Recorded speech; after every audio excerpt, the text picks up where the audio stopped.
Bismillahirrahmanirrahim. Bismillahirrahmanirrahim. Assalamualaikum warahmatullahi wabarakatuh. Waalaikumsalam warahmatullahi wabarakatuh. Sebelumnya Bapak, kami dari mahasiswa IAIH Pancor, mata kuliah kewirausahaan. Di sini kami datang untuk mewawancarai Bapak mengenai usaha villa ini. Sebelumnya, saya mau memperkenalkan diri. Nama saya Dira. Dan ini rekan-rekan saya, yang pertama namanya Azril, yang kedua Azim, yang ketiga Asniati, yang keempat Haya.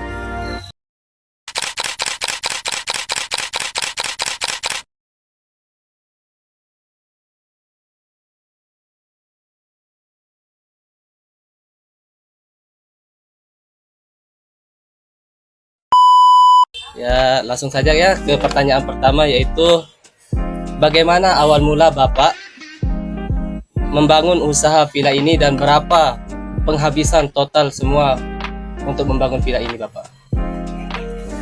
Ya, terima kasih. Assalamualaikum warahmatullahi wabarakatuh. Waalaikumsalam warahmatullahi wabarakatuh. Alhamdulillah adik-adik bisa berkunjung di villa kami. Yang pertanyaannya pertama yaitu mengenai langkah awal Ya. villa ini berdiri. Dulu sih pada awalnya kita mendirikan tenda dulu di sini, masih sederhana lah, dengan mungkin biaya satu tenda 5,5 juta.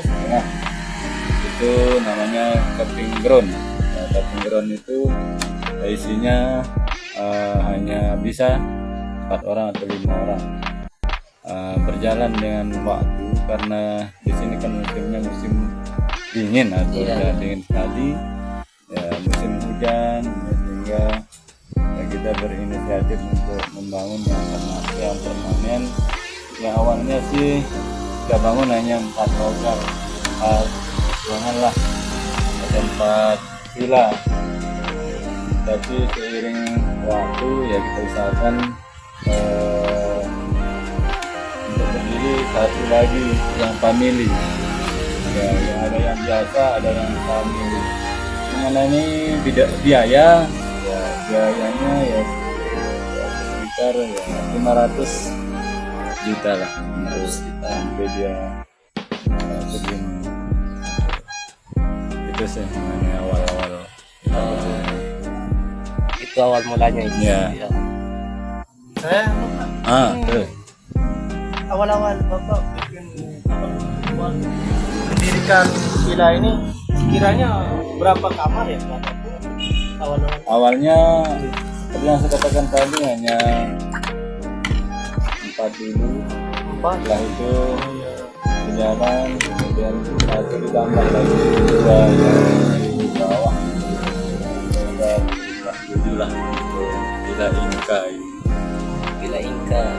Itu kita sudah 1 tahun ini di villa ini. Kalau ini mungkin belum puasa, itu pas puasa itu tepat 1 tahun. ya pelan-pelan lah. Rencana juga ini kita tahun ini mudah-mudahan bisa juga di sana kita bangun Ya. mudah-mudahan. Terus Bapak, fasilitas apa saja yang Bapak tawarkan kepada para tamu di sini? Fasilitasnya ya di samping villa ada juga di dalam villa gitu, ada air hangat, kemudian bednya juga besar, kemudian untuk paginya kita sarapan dan kita menyediakan ini ada restorannya juga. Selanjutnya Bapak, bagaimana strategi pemasaran Bapak dan cara mempromosikannya? Banyak hal, ada yang manual itu ya kita dari mulut ke mulut, dari teman ke teman, kemudian dan ada juga kita pakai di sini ada namanya aplikasi. Aplikasi itu sangat membantu sekali untuk mempromosikan, terutama tidak hanya turis lokal atau pelancong lokal, tetapi di sini tuh sudah mendunia. Artinya kebanyakan tamu kita dari luar negeri, terutama di puasa itu, yaitu berkat dari aplikasi. Ada juga promo-promo. Ya, promo itu artinya kita turunkan harganya ya, dengan catatan ada namanya low season dan ada high season. Ketika low season itu artinya harga menurun atau orang mencari villa itu agak turun ya, sehingga ada istilah low season. Kemudian high season ya seperti sekarang ini kita naikkan harganya. Hari-hari libur ada promo, yaitu cara kita untuk mempromosikan ya, pertama di Facebook, kemudian ada dari WA, kemudian ada Instagram, dan ada juga aplikasi yang kita pakai di sini ada Booking. Booking itu kita tahu bahwa perusahaan dari Belanda itu ya, ada Traveloka, ada juga Agoda, kemudian Expedia, dan yang lain-lain. Ada itu untuk promosi, samping kita mungkin dari teman ke teman ya, sudah alhamdulillah, walaupun low season kayak puasa kemarin, alhamdulillah tamu kita dari luar negeri, terutama dari Belanda, dari Prancis, dari Rusia, bahkan malam ini ya, dari Rusia itu mengenai promosi. Ya, mungkin kalau sudah buka Facebook ada di sana Inka Villa, bisa di Booking, ada juga di Agoda, ada juga di TikTok, ada semua aplikasi. Karena villa ini kan sudah walaupun baru 1 tahun, tetapi alhamdulillah sudah mendunia dari segala penjuri. Saling menginformasikan bahwa ada villa di Sembalun yang bagus, walaupun ya. Dari pengelola internalnya itu gimana, dan seperti manajemen? Kalau manajemen ya memang kita akui masih kurang karena kita masih belajar ya, terutama dari segi bahasa masih kita agak kurang ya, artinya begitu ada dengan staf dari sini ya, masih tidak bisa berbahasa Inggris. Kalau keuangan itu Keuangannya sama juga, kita masih mengelolanya secara manual, tapi alhamdulillah kita sudah memakai kris ya, tinggal ditempel kemudian ya, selesai. Alhamdulillah tamu tidak lagi mencari tempat untuk membayar, cukup dengan kris. Kira-kira berapa penghasilan Bapak satu bulan? Kalau kita hitung-hitung kotornya ya sampai 35 juta. 35 juta Kotornya. kotornya. Kalau kita dikalkulasikan itu kotornya. kalau persaingan pasarnya itu gimana nih? Kalau persaingan pasar di sini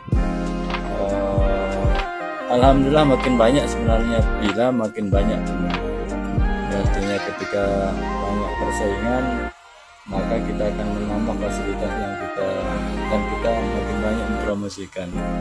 Ya, makin baik sebenarnya ketika ada persaingan. Ya, jangan kita anggap persaingan itu sebagai musuh atau apa, itu sebagai motivasi kita untuk meningkatkan produk kita. Terus berapa karyawan Bapak di sini? Kalau untuk karyawan masih ya, kita ada 1 sih karyawan, ditambah dengan penjaga ya, ada 3. Mungkin yang terakhir ini Bapak, kami mau bertanya tentang mau minta saran untuk, mungkin Bapak mempunyai saran untuk kami yang ingin memulai bisnis seperti Bapak ini. Jangan takut ya, jangan takut memulai sesuatu, harus dengan tekad. Artinya ketika gagal sekali harus diulangi lagi. Kegagalan itu dianggap sebagai awal keberhasilan. Ya, coba dan coba lagi. Ya, kalau kita takut gagal, jangan berusaha, tapi harus berani gagal. Ya, berani gagal. Jadi, ya harus gagal dulu. Dicoba. Nah, seperti anak saya, ya, kemarin saya suruh jualan kopi, ya, alhamdulillah bisa laku kopinya di Mataram, walaupun dia sedikit ya kesana kemarin. Ya harus berani. Ya dulu ketika saya kuliah juga saya sering ke hotel untuk menawarkan bawang putih macam, ya, 1 kali 2 kali kita ditolak, ya pada akhirnya juga akan diterima karena insyaallah ya, kegagalan itu awal dari keberhasilan. Jangan takut gagal, yang penting sungguh-sungguh manjada wajada katanya para saya, apa yang bersungguh-sungguh pasti dia akan dapat. Sebelumnya Pak, tadi kelupaan latar belakangnya Pak. Kalau latar belakang saya, di samping saya sebagai pemilik atau owner, ya saya PNS di salah satu SD, ya jadi kepala sekolah lah. Ya, itu sih. Sama dengan kalian, ya saya juga dulu tidak punya apa-apa. Ya, tapi itu ya sama, saya juga dulu tidak punya apa-apa, bahkan rumah pun dulu masih numpang macam-macam hari, ya, tapi harus berusaha. Apalagi sekarang sudah fasilitas, terutama kita yang mahasiswa. Kalau kita dulu ketika sekolah, ya, jalan kaki dari Dasan Agung sampai YIN dulu, ya, masa krisis kita kuliah. Kalau sekarang ya enak, ada motor, ada laptop, ada macam, ya, jadi ya silahkan nih rajin-rajin sekolah aja, rajin-rajin kuliah. Jangan takut gagal itu aja. Ya mungkin itu saja Ya, dari ya. kami, dan terima kasih kepada Bapak yang telah memberikan kami sedikit informasi dan pengalamannya dalam membangun bisnis villa tersebut. Sekian, assalamualaikum warahmatullahi wabarakatuh.